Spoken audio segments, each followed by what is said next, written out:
হাসনাত আব্দুল্লাহ লাইভে চমকে গেল দেশ। দর্শক, হাসনাত আব্দুল্লাহকে আপনারা অবশ্যই চেনেন।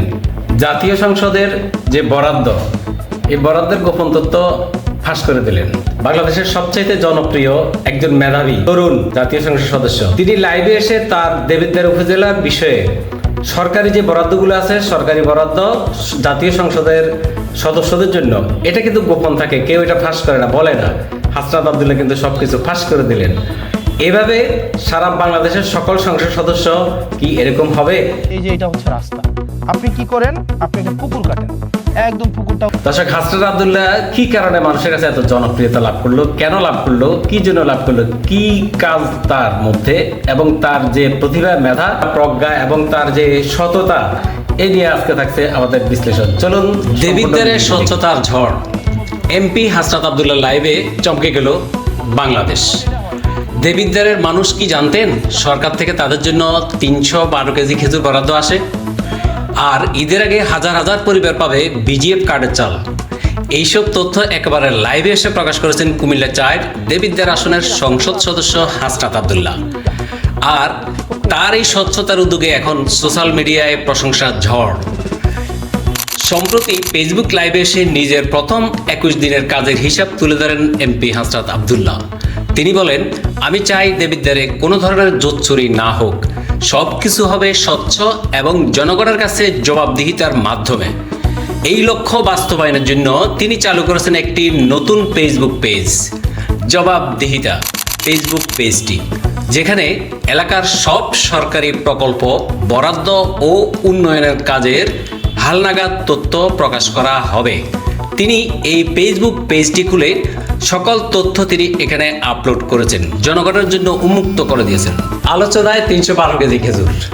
লাইভে তিনি একটি তথ্য প্রকাশ করেন, যা নিয়ে সামাজিক যোগাযোগ মাধ্যমে ব্যাপক আলোচনা শুরু হয়। তিনি কি বলেছেন? তিনি জানান, দেবিদ্বারে সরকারি বরাদ্দ হিসেবে এসেছে 39 বাক্সে মোট 312 কেজি খেজুর। এই খেজুরগুলো 15টি ইউনিয়নের মাদ্রাসায় বিতরণ করা হবে। আপনারা নিশ্চয়ই সামাজিক যোগাযোগ মাধ্যমে এই বিষয়গুলো দেখেছেন। তিনি আরও বলেন, ভবিষ্যতে ওট ও দুম্বার মাংস সহ অন্যান্য বরাদ্দ এলে সেটিও জনগণের সামনে প্রকাশ করা হবে।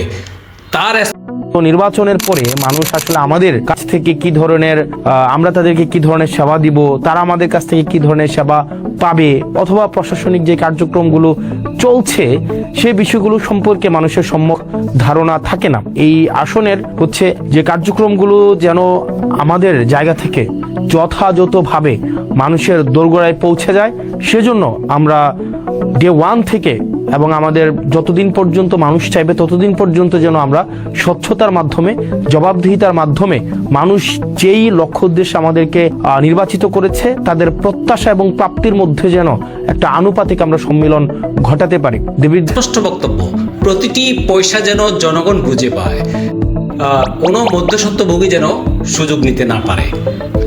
দুর্নীতির বিরুদ্ধে যে কঠোর বার্তা দিলেন লাইভে, দেবিদ্বার ইউনিয়ন পরিষদের সচিবদের উদ্দেশ্যে তিনি কঠোর সতর্কতা দেন। তিনি বলেন, খুব শিগগিরই তাদের আমলনামা পর্যালোচনা করা হবে। দুর্নীতি বা অনিয়মে জড়িত কেউই ছাড়া পাবে না, সে পৌরসভা হোক বা ইউনিয়ন পরিষদ হোক।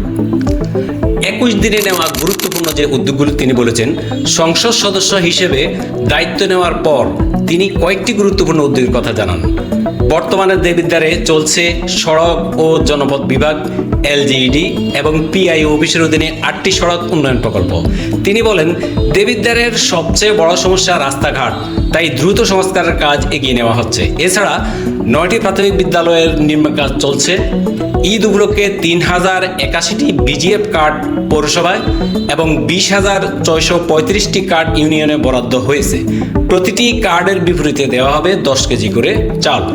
জনসাধারণের জন্য, যারা গরিব অসহায়, তাদের জন্য একটি শোভনীয় বার্তা। আগে এই কাজগুলো, এই বিজিএফ কার্ড এবং 10 কেজি করে চাল, এই বরাদ্দগুলো ম্যাক্সিমাম এলাকায় যারা প্রভাবশালী ব্যক্তিত্ব, রাজনীতিবিদ, তারাই এগুলা নিয়ে নিতেন, তারা এগুলা ভোগ করতেন। জনপ্রতিক্রিয়া কি? হাসনাত আব্দুল্লাহর এই লাইভকে ঘিরে সারা বাংলাদেশে একটি তুমুল ঝড় উঠেছে। সামাজিক যোগাযোগ মাধ্যমগুলোতে বয়ে গেছে তার যে প্রশংসার ঝড়। হাসনাত আব্দুল্লাহর এই উদ্যোগকে অনেকেই স্বচ্ছতার নতুন এক উদাহরণ হিসেবে দেখছেন। জাতীয় নাগরিক পার্টির নেত্রী ডাক্তার মাহমুদা মিতু বলেছেন, হাসনাত আব্দুল্লাহ এমপি না হলে মানুষ হয়তো জানতেই পারতো না যে সরকার থেকে খেজুর বরাদ্দ আসে। এটা উনি খুব ভালো একটা কথা বলেছেন, আমরাও জানতাম না আমাদের এলাকায় এভাবে বরাদ্দ আসতে। তাহলে গত 2 বছর অনেকেই প্রশ্ন করছেন বা অনেকেই ফেসবুকে দিয়েছেন যে দেখলাম গত 2 বছর যে ইউনূস সরকার ছিল, তাহলে ওই সময়ের খেজুর, দুম্বার মাংস এগুলা কারা নিয়েছেন? এর আগে যারা ছিলেন তাদের জন্য সৌদি আরব থেকে এই বরাদ্দগুলো প্রতি বছরই সৌদি সরকার পাঠাতেন। তাহলে এগুলো কারা নিতেন? তাহলে গত 2 বছর সম্ভবত উপজেলা ইন্টারিম গভর্নমেন্টের সময় যারা রাষ্ট্র পরিচালনা করেছেন তাদের ম্যাক্সিমামই হচ্ছে প্রশাসনের লোক। তাহলে ওই প্রশাসনিক লেভেলে কারা এই খেজুরগুলো নিয়েছেন? তারা কি এত খেজুর খেয়েছেন নাকি বিক্রি করে দিয়েছেন? জনমনে কিন্তু প্রশ্ন থেকে যায়। তাহলে যে স্বচ্ছতা, জবাবদিহিতা আর সরাসরি জনগণের কাছে হিসাব দেওয়া, এই 3টি বিষয় নিয়েই আলোচনা এখন হাসনাত আব্দুল্লাহ, কুমিল্লা সাইরের এমপি। তার এই উদ্যোগ কি দেশের রাজনীতিতে নতুন এক স্বচ্ছতার সংস্কৃতি তৈরি করবে? আপনার মতামত জানাতে কিন্তু ভুলবেন না। আরেকটি বিষয় আপনাদেরকে জানাতে চাই, বিশ্লেষকরা যে মতামত ব্যক্ত করেছেন বিভিন্ন পত্রপত্রিকায়, সামাজিক যোগাযোগ মাধ্যমে, আপনাদেরকে একটু সেটি জানাতে চাই। যেভাবে নিজের নির্বাচনী এলাকার উন্নয়ন, বরাদ্দ এবং সরকারি কার্যক্রমের বিস্তারিত তথ্য সরাসরি জনগণের সামনে তুলে ধরেছেন, এটি বাংলাদেশের রাজনীতিতে একটি নতুন দৃষ্টান্ত তৈরি করতে পারে। অনেকে বলছেন দেশের অন্যান্য সংসদ সদস্যরাও চাইলে একইভাবে জনগণের কাছে জবাবদিহি নিশ্চিত করতে পারবেন।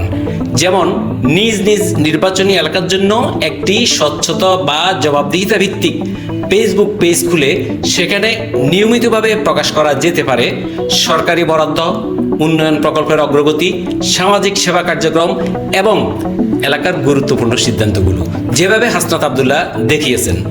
এতে করে জনগণ সহজে জানতে পারবে তাদের নির্বাচনী প্রতিনিধি কি কাজ করছেন এবং কোথায় সরকারি অর্থ ব্যয় হচ্ছে।